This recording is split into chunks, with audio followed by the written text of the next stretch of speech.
Dəqiq və etibarlı xəbər qaynağınız ASTV Xəbərin saat 16-ya olan buraxılışını mən Lalə Məmmədovanın təqdimatında izləyirsiniz. Hər vaxtınız xeyir, anonslar.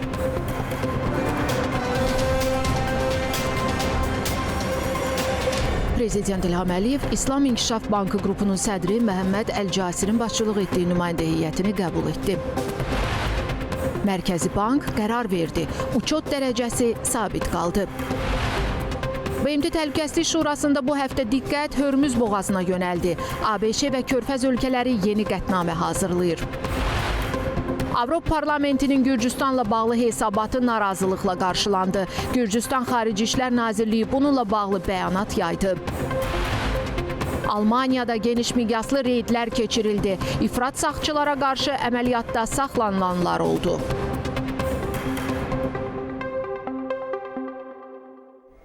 Prezident İlham Əliyev bugün İslam İnkişaf Bankı qrupunun sədri Məhəmməd Əl-Casirin başçılıq etdiyi nümayəndə heyətini qəbul edib. Söhbət zamanı dövlətimizin başçısının Məhəmməd Əl-Casirlə görüşləri məmnunluqla xatırlandı. Onun ölkəmizə səfərlərinin tərəfdaşlığın genişləndirilməsi işinə töhfə verdiyi bildirildi. Azərbaycanla İslam İnkişaf Bankı arasında uzun illərdir səmərəli əməkdaşlığın qurulduğu vurğulandı. Bankın ölkəmizdə iqtisadiyyatın müxtəlif istiqamətlərində, həmçinin enerji, o cümlədən yaşıl enerji, kənd təsərrüfatı, su və irriqasiya sistemləri, infrastruktur və sosial sahələrdə bir sıra layihələr həyata keçirdiyi qeyd edildi. Bu xüsusda vurğulandı ki, 20-yə yaxın dövlət və özəl layihələrin icrası üçün bank tərəfindən 1,2 milyard ABŞ dollarından çox vəsait ayrılıb. Görüşdə bankın bu ilin iyununda Bakıda keçiriləcək illik toplantılarına hazırlıq məsələləri müzakirə olundu. Qonaq Ələt Azad İqtisadi Zonası ilə tanış olacağını, həmçinin Qarabağa səfər edəcəyini bildirdi. Söhbət zamanı ölkəmizlə bank arasında əməkdaşlığın mövcud vəziyyəti və perspektivləri ilə bağlı fikir mübadiləsi aparıldı.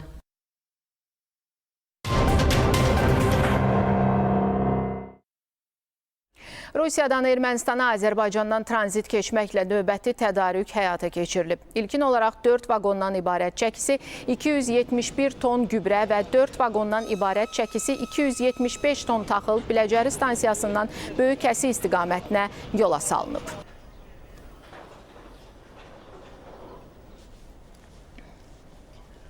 Prosesin ikinci mərhələsində isə 4 vaqondan ibarət çəkisi 272 ton gübrə və 6 vaqondan ibarət çəkisi 420 ton taxıl göndərilib.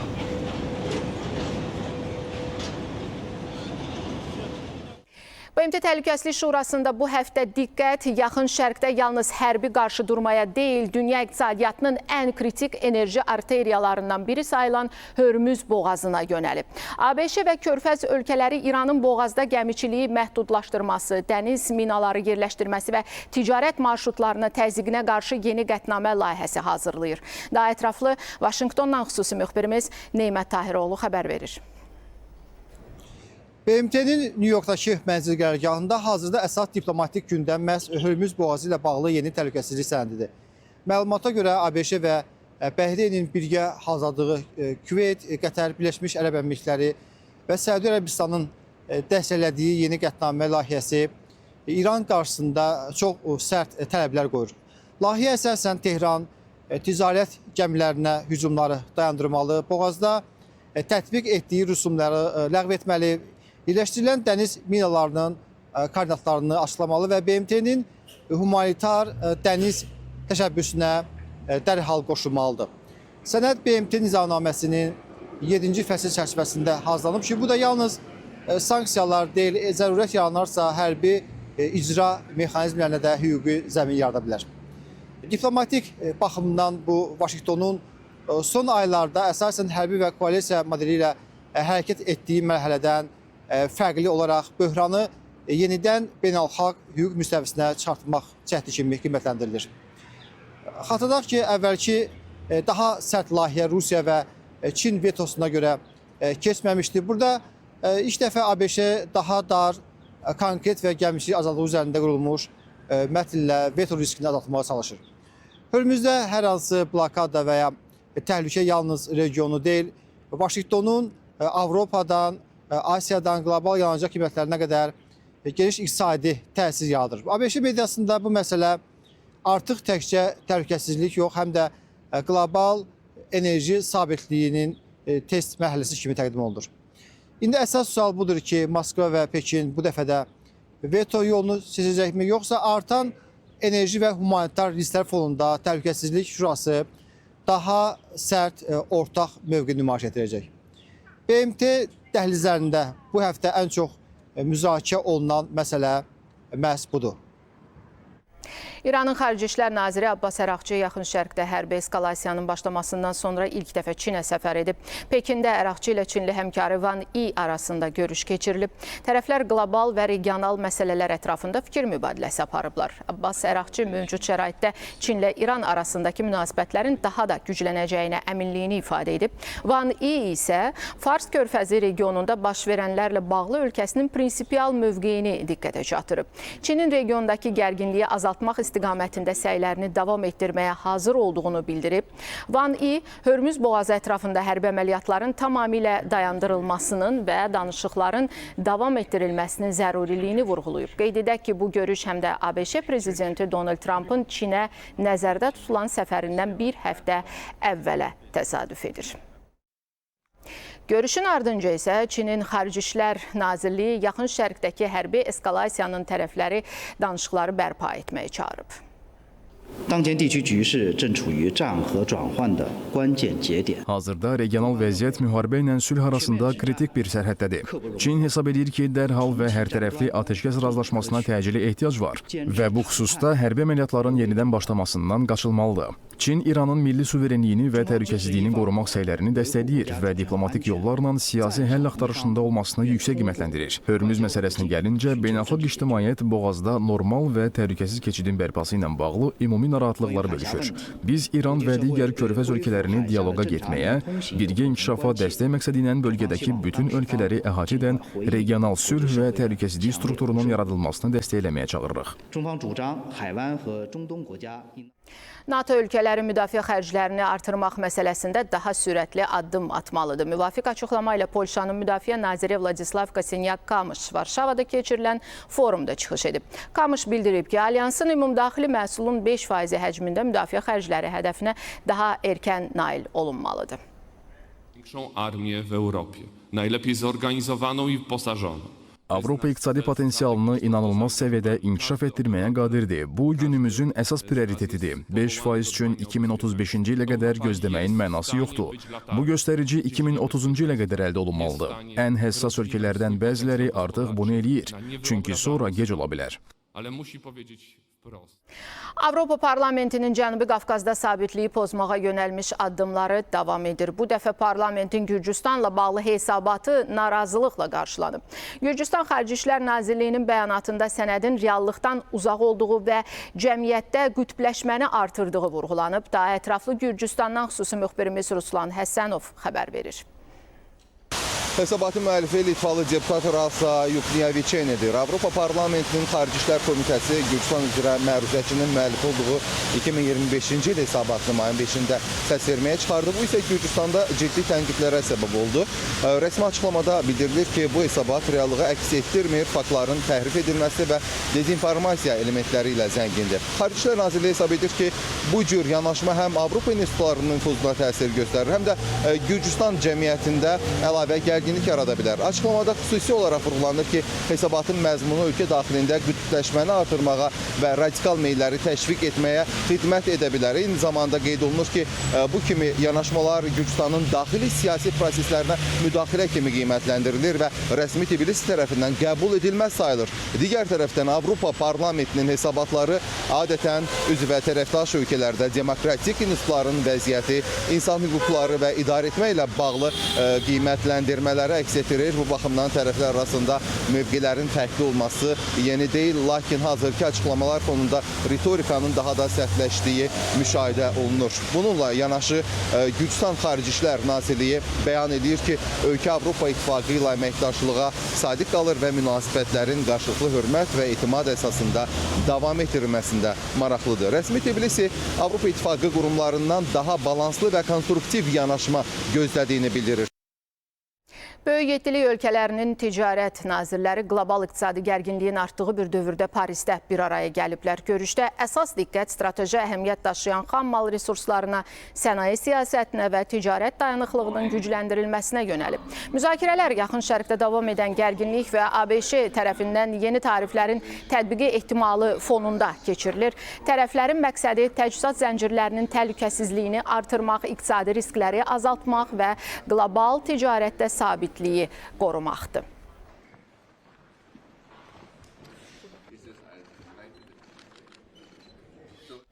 Ukraynanın bir neçə regionu növbəti dəfə Rusiya hərbi birləşmələrinin intensiv hava hücumuna məruz qalıb. Ukrayna Fövqəladə Hallar Xidmətinin məlumatına əsasən Dnipropetrovsk vilayətində zərbələr nəticəsində 4 nəfər həlak olub, 20-yə yaxın şəxs xəsarət alıb. Yaşayış evləri, inzibati bina, mehmanxana və avtomobillərə ciddi ziyan dəyib. Xarkovda da yaşayış evi yaxınlığına dron zərbəsi endirilib. Hadisə yerində güclü yanğın baş verib. Nəticədə 2 nəfər xəsarət alıb.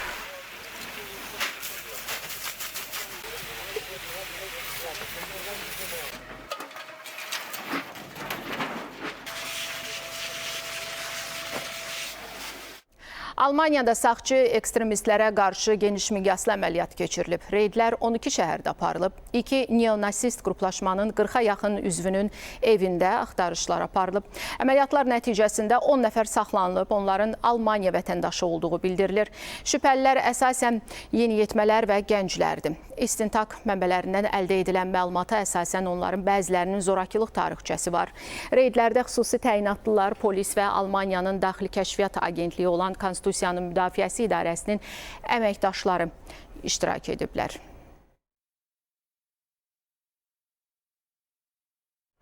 Braziliyanın şimal-qərbindəki Akre ştatında məktəbdə silahlı insident baş verib. 13 yaşlı yeniyetmə dəhlizdə ətrafdakılara tapancadan atəş açıb. Nəticədə təhsil müəssisəsinin 2 əməkdaşı həlak olub. Daha 2 nəfər, o cümlədən şagird yaralanıb. Polis atəş açan yeniyetməni saxlayıb. Hadisə yerinə operativ şəkildə təcili tibbi yardım briqadaları və hərbi polis qüvvələri cəlb olunub. Məktəbdə dərslərin mayın 8-nədək dayandırıldığı bildirilir.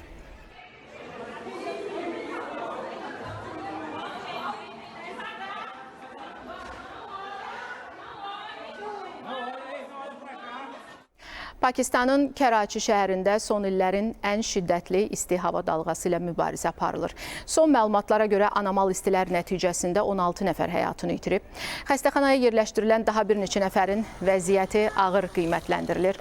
Şəhərdə 2018-ci ildən bəri ilk dəfə hava temperaturunun 44 dərəcəni keçdiyi bildirilir. Bölgədə müşahidə olunan rütubətli hava vəziyyəti daha da ağırlaşdırır.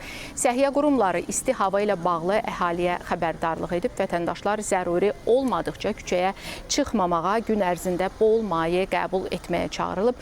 Meteorologiya İdarəsi anomal istilərin qarşıdakı günlərdə də davam edəcəyini proqnozlaşdırır.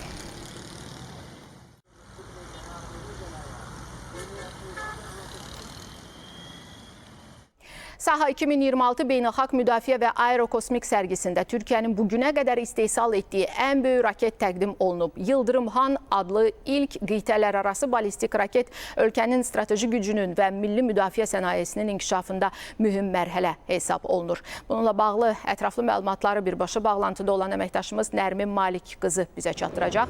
Nərmin. Salam, hər vaxtınız xeyir.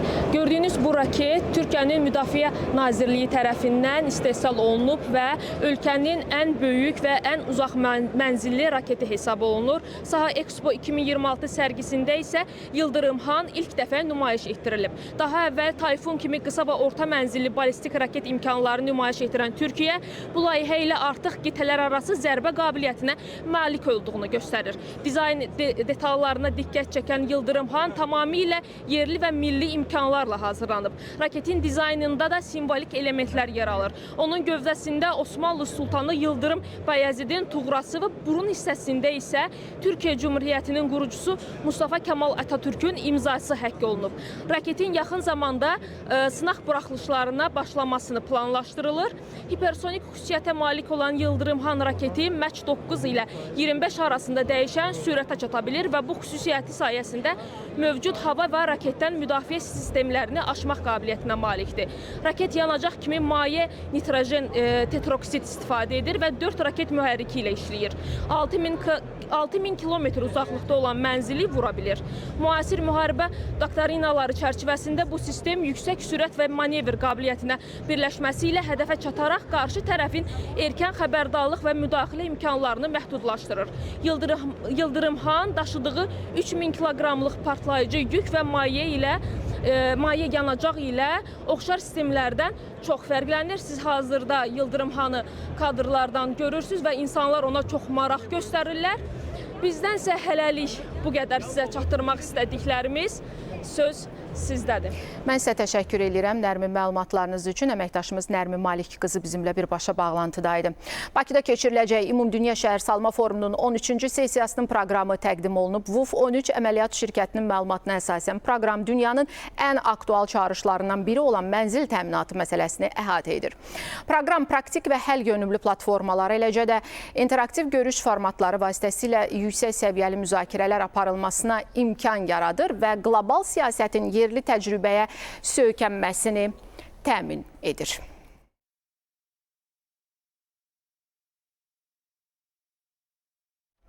Rəqəmsal və İnkişaf və Nəqliyyat Nazirliyi İnnovasiya və Rəqəmsal İnkişaf Agentliyinin Teknion Texnologiya İnstitutu ilə birgə təsis etdiyi Azərbaycan Təhlükəsizlik Mərkəzinin təlimləri üçün qeydiyyata son 5 gün qalıb. Təlim proqramını uğurla başa vuranlar arasında ən yüksək nəticə göstərən 5 məzun, ölkə xaricində fəaliyyət göstərən qabaqcıl şirkətlərdə 1 aylıq təcrübə proqramına iştirak şansı qazanaraq öz bacarıqlarını real iş mühitində sınayacaq. Qeyd edək ki, bugünə qədər Azərbaycan Kiber Təhlükəsizlik Mərkəzinin həyata keçirdiyi təlim proqramlarından 480 nəfər məzun olub, hazırda isə 60 nəfər bu sahədə təhsilini davam etdirir.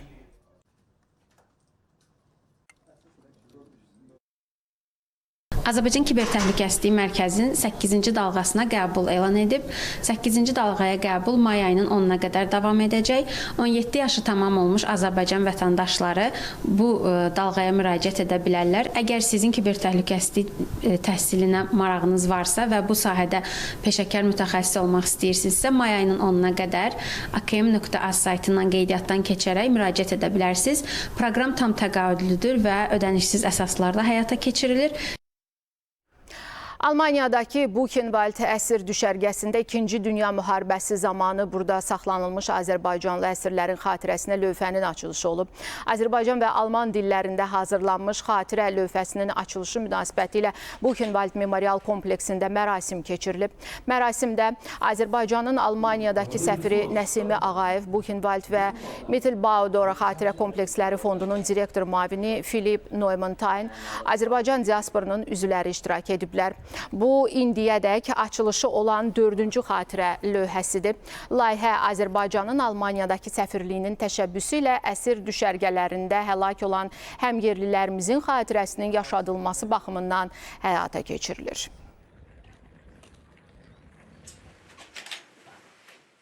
Bu əsirlərin xatirəsinin əbədiləşdirilməsi bizim üçün bir missiyadır, bir borcdur.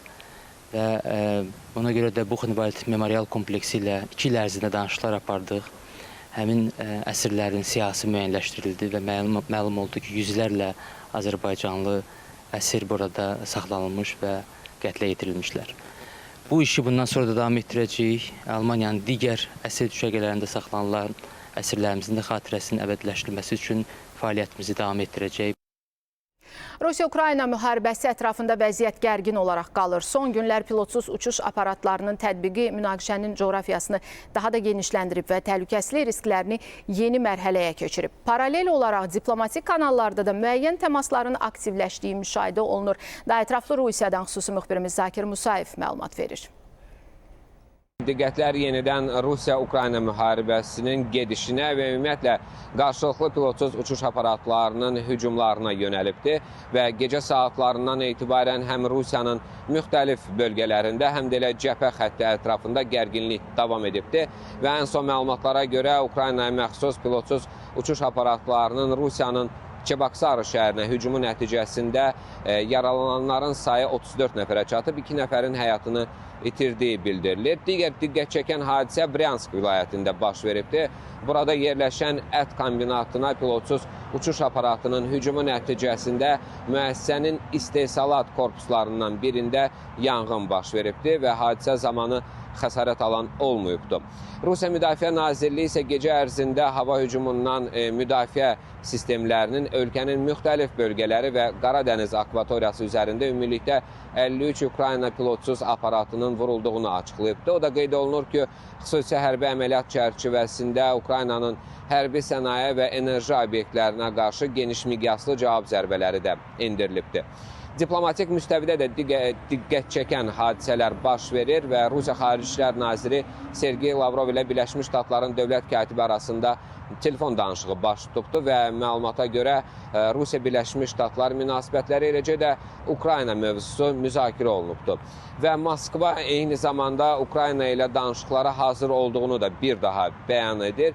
Rusiya Xarici İşlər Nazirliyinin sözcüsü Mariya Zakharova bildirib ki, Kreml real nəticə verəcək təmas və danışıqlara açıqdır. Ekspertlər isə hesab edir ki, son hücumlar və paralel diplomatik təmaslar bir tərəfdən müharibənin eskalasiya riskinin davam etdiyini, digər tərəfdən isə böyük güclər arasında mümkün siyasi manevrlərin başlandığını da göstərmiş olur. Bugün saat 15:00-dan birinci siniflərə şagird qəbuluna start verilir. Proses məktəbə qəbul Edu-Az portalı vasitəsilə aparılacaq. Valideynlər eyni tarixdən başlayaraq məktəb və müəllim seçimini həyata keçirə biləcəklər. Seçim mərhələsi iyunun 5-nədək davam edəcək. Tədrisi digər dillərdə aparılan bölmələr üzrə isə müsahibəyə qeydiyyat bugün saat 11:00-da başlayıb və mayın 18-nədək davam edəcək. Qeyd edək ki, bu il Azərbaycan bölməsi üzrə 81 minə yaxın uşaq məktəbə hazırlıq qrupundan avtomatik olaraq birinci sinifə keçirilib.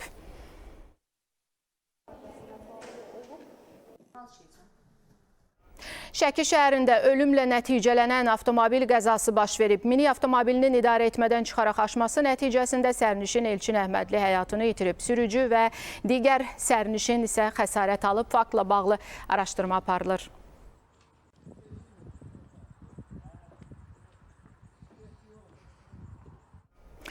Ağstafada yol qəzası baş verib, yüksək sürətlə idarə olunan nəqliyyat vasitəsi idarə etmədən çıxaraq yol kənarındakı iri gövdəli şam ağacına çırpılıb. Hadisə nəticəsində Cəfərli kənd sakini Şəhadət Həsənov xəsarət alıb. O, xəstəxanaya yerləşdirilib. Əraziyə Ağstafa rayon polis şöbəsinin əməkdaşları cəlb olunublar. Faktla bağlı araşdırma aparılır.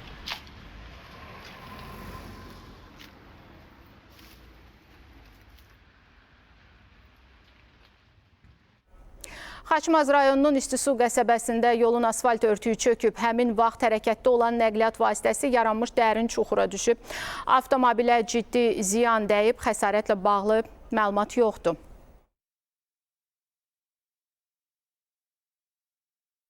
Sabah ölkə ərazisində maksimal temperatur 23 dərəcə təşkil edəcək. Sinoptiklərin proqnozuna nəzər salaq. Bakıda və Abşeron yarımadasında mayın 6-sında və 7-sində hava şəraiti dəyişkən buludla əsasən yağmursuz keçəcək. Şimal-qərb küləyi 7-sində gündüz, cənub-şərq küləyi ilə əvəz olunacaq. Havanın temperaturu gündüz saatlarında 18-23 dərəcə isti olacaq. Bölgələrdə bəzi yerlərdə fasilələrlə yağıntılı olacağı gözlənilir. Ayrı-ayrı yerlərdə intensiv, 8-ində bəzi yerlərdə bir qədər güclü olacağı, şimşək çaxacağı, dolu düşəcəyi, bəzi dağlıq ərazilərdə isə qar yağacağı ehtimalı var. Ayrı-ayrı yerlərdə arabir duman olacaq. Mülayim qərb küləyi əsəcək. Havanın maksimal temperaturu Aran rayonlarında 18-23 dərəcə isti, dağlarda isə 7-12 dərəcə isti olacaq. Asiya İnkişaf Bankı Azərbaycan hökuməti ilə kənd təsərrüfatı sahəsində yeni planların icrası barədə müzakirələri davam etdirməyi planlaşdırır. Bu barədə ASTV xəbərə eksklüziv açıqlamasında Asiya İnkişaf Bankının kənd təsərrüfatı, qida, təbiət və kənd yerlərinin inkişafı sektoru ofisinin direktoru Janfeng Zhan bildirib. This is a very important forum, agribusiness development forum. Su ehtiyatlarının idarə olunması və suvarma sistemlərinin modernləşməsi kimi sahələr bizim üçün də prioritetdir. Bizim əsas fəaliyyət istiqamətlərimizdən biri də qida sisteminin transformasiyasıdır. Bu yanaşma 5 əsas istiqaməti əhatə edir. Kənd təsərrüfat və dəyər zəncirinin inkişafı, aqroqida sistemi üçün dayanıqlı infrastruktur, təbii kapitalın qorunması, sosial müdafiə, həmçinin qida təhlükəsizliyi və qidalanma. by financing. Qızıl Şah Milli Kulinariya Çempionatına start verilib. Tədbir 31-ci Beynəlxalq Qida Sənayesi sərgisi Interfood Azərbaycan çərçivəsində keçirilir. 4 gün davam edəcək çempionat Dövlət Turizm Agentliyi və Azərbaycan Milli Kulinariya Mərkəzinin dəstəyi, Ümumdünya Usta Aşbazlar Cəmiyyətləri Assosiasiyasının tərəfdaşlığı ilə Azərbaycan Kulinariya Mütəxəssisləri Assosiasiyası tərəfindən təşkil olunub. Yarışlarda ondan çox ölkənin komandası iştirak edir.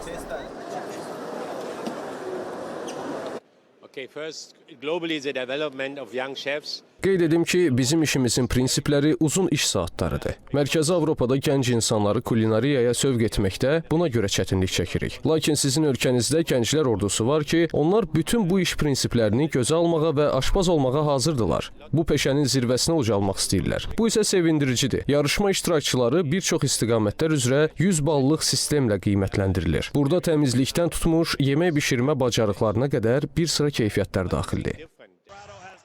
Hadisələrin inkişaf ATV xəbərin növbəti buraxılışlarında nəzərdən qaçırmayın, özünüzü qoruyun. Görüşərik.